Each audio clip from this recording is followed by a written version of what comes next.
Well, we're in a transitional phase where, the industry, as we knew it with CDs, it was kind of, it was manageable. It was kind of understandable.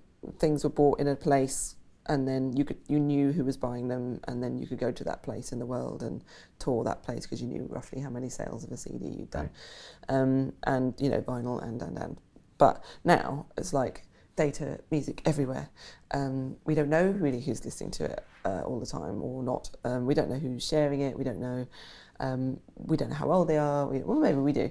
But what the problem with the record industry is it's like existed from a paper kind of statement radio many years ago, 100 years ago, began from the kind of publishing angle of sheet music, and it's been built upon as technology has kind of come into the fore and shaped the music industry again. Then it would go off on a different tangent. So you had vinyl, and then you had cassette, and then you had CD, and blah blah blah, and then you had MP3, which changed everything, which is very exciting. Right. And all the labels got terrified because they suddenly didn't have control. Were you terrified? Or I wasn't terrified. You were excited. I was. This is brilliant. All of a sudden my music can be everywhere. Yeah. And I don't have. Well, the record industry, panics because they're like, we don't have control. People are, getting our money we're basically, they're taking money that we could be having elsewhere. But actually, I don't think that. I always felt like the record companies were, always doing us over as the artists, and I'd prefer that fans got a hold of the music and shared it because of the love of music, rather than be vilified or criminalised for doing that. It's just the thing about Napster was that it was really easy. It was really easy to get a hold of music, and so people did it. And now, Spotify and iTunes, it's really easy to get music like that. So you do see much less piracy. And really what we need to create is something which is so flowing and easy to use and fun and has so much interesting data, and people are cross-referencing all kinds of amazing stuff, so that we're not limited to this really rubbish experience of music at the moment, which is a crappy, small band version of your, nice mix in your studio, which, vinyl got close to. You're left with this really little bitty version of your music, which doesn't have the bass end and can't really get a sense of the music. And we listen to it on really rubbishy little speakers on our phones, and we give it maybe 5 seconds of our time. If it doesn't sound as loud as the last thing, then we kind of move on to the next thing. Or we're watching it with videos that maybe aren't relative or related from a kind of musician's point of view, artistic point of view. And then we're also not knowing anything. If we're lucky, we may know the cover art, or we may see the video. But more often than not, we don't know who the musicians are, we don't know who the composer is, we don't know who the artist is, because sometimes they're on a completely different name so people don't know that you're sharing that particular song.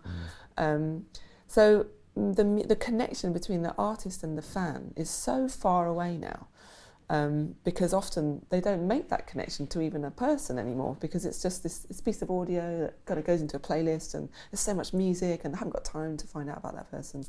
So all of this nice information gets lost. Do the streaming services turn music more anonymous in a weird way? Because you go to Spotify and music comes out, as opposed to where you used to have to at least go find the artist and buy the song. Like I said, I think it's a transitional phase, and we're at this place where music is everywhere. It's a golden age in the sense that we can listen to anything from anywhere at a touch of a button on our mobile devices for free. But the downside of that is the experience of music is very it's not an emotional experience. It's kind of washed over us a bit. We take it for granted, maybe, and I feel like it's not the fault of the listener. It's the fault of the industry at the moment. This is where we are technologically, but now we have this chance with new technologies to really go so much deeper into this, give the services the data that they need to make, Spotify a place where you might be able to walk through the songs that a certain musical instrument might have been on.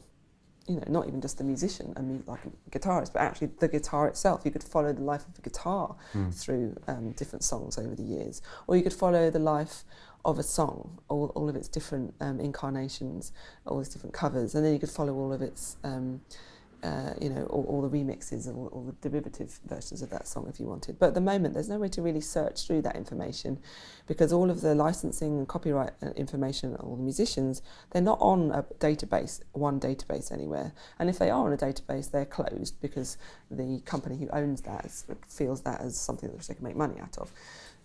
So that's the old publishing idea. Yeah. Okay. Yeah. So we're just getting to a point where I think people realise that the more open they are with the data, the more money they can actually earn. Because people are going to find out about that music, they're going to find out about the musicians, they're going to find out about the producers. The whole industry can breathe. At the moment, we're all kind of, they've got it down to such a little tiny paranoid point of the MP3 and no data attached to it, so that the artist actually doesn't really know where that music's got to.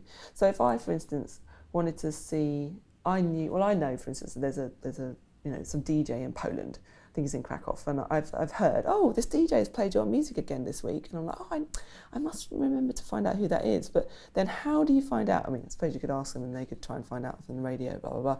But ultimately, wouldn't it be great if that piece of music was being streamed directly from my personal kind of music collection of me as the artist, uploading this music to one point of contact for the whole of the world.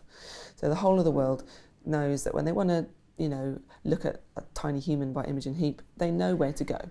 It's this one place which I upload to. It's verified by me, all the data, all the copyright licensing information, the splits, all the people involved, the musicians, the lyrics, the video, who made the video, the clothes that I wore, the brands that I used to make that piece of music, everything. If everybody could have that data and have that source, then so many things could happen. So many different exciting ways to travel through that music. I could then, for instance, discover, I can see that because there'll be a dashboard, because you'll be able to get all the information back, because that would be part of the deal, that anyone using that information has to give back the information that they receive from their users. So if somebody in Krakow has played, Tiny Human, I would be able to see who that was, because I would just be able to see, because I'd be able to see on my dashboard that music has been played by this person in Krakow, and I could tweet him. I could say thank you, right. Thank you for playing my music. Next time you want an interview, just call me up.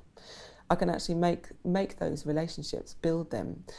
That for me is like the key thing, which is majorly missing in the industry, is this ability to be able to thank people, actually, to make those contacts, and to grow your network. So this is about almost making music a richer media experience. Like, you want to be able to get more information, find out more about the music, but also chart who's using it, and then ultimately get people to be paid properly for it, and to see all that in kind of a Bitcoin blockchain piece where it's all public ledger, and yet through miners, or I think librarians is what they're being called, it all gets done, in a way that's not subjective, that a label can't come in and say, we're going to take that piece and not tell you about. Exactly. Am I describing that very well? And the miners, they could be your fans. Right. So they could be, maybe there's a model, that's not the kind of blockchain mining kind of way that we do it now, where a lot of people think it's unsustainable because, there's these massive kind of warehouses churning through algorithms to try to solve that block, and it's just, they're using so much energy to do that, and is that really sustainable? So people like V&A have kind of ideas about alternatives to that. And maybe with Mycelium, there might be a way that perhaps the miners could be doing that somehow as, fans on a network, and then I could thank them in giving them concert tickets, or if pass value in another way. Yeah. Right. And so then you can really, connect up those people who are helping you, fans sharing your music, hosting your music. They could even, if they have, anyone could potentially have access to all these amazing tools that would pop out onto the mycelial network through mushrooms, as I call them. So these are the services. So somebody may build a service for me to be able to see all this information curated in a really interesting way. So maybe a service is a dashboard. How does it curate all of that information that's out there in a useful, meaningful way for me to be able to do my business, to be the entrepreneur, the musician that I am, and that I may pay them for that service. So it's the mycelial level itself would be free for the artist. It needs to be free, that side of it. And perhaps people, may find a way to do that without paying for it. But the whole point of the system is that if it's just so much easier and more fun and cheaper, because you're not paying the middlemen, you're not paying, people to write out statements of kind of odd numbers and digits for you to kind of try to have no idea really where this money comes from around the world over the years of your money coming in. But you'd have actual sensible data that you'd be able to do something with, that you'd be able to, you may even be able to mortgage your house, on it if it was all integrated and it was all in your digital wallet. Again, no need for banks to do that. You could kind of do that on the blockchain, have these relationships, these contracts individually with people that would be embedded. And you said you came up with this idea because you were sick and tired of complaining about the music industry. To watch the rest of this fascinating interview, click on the link below and go to londonreelacademy.com. There you can sign in with your social media, log in and watch the rest of the episode for free, along with all of our episodes on London Reel, my webinars, and all of our premium content, all located over at londonreelacademy.com. So click on the link below, you'll be directed there and you can watch the rest of this fascinating interview, and I'll see you there.